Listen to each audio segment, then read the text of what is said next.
do face a financial downturn, which is projected to hit in 2024, I believe is the latest date that it's been pushed out to. Some of the things that I would look at, in addition to the things I've already mentioned with the MCE contract and things like that, I think we have really good city staff here, and instead of targeting it department by department, I would trust them to say, look, we need to trim expenses, please trim X percentage of your budget overall, and ask them to tighten the belt. I think we could get about $600,000 a year tightened by that.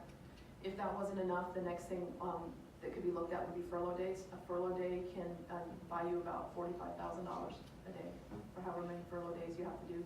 But there really is not enough, there's just not very much there as far as internally to the city's budget, to the staff budget.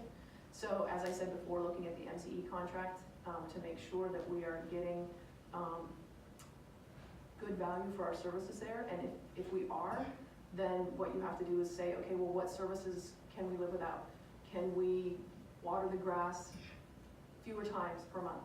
Can we trim the trees less often? If you trim the trees less often, then you have to worry about, well, are the trees going to, are limbs going to fall? Is that a safety issue?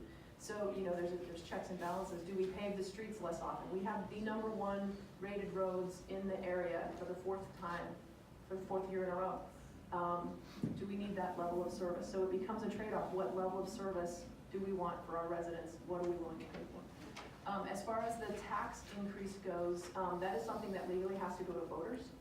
So the Fiscal Sustainability Task Force did recommend, with a vote of 5-2, that's something that we should discuss putting on a ballot to voters.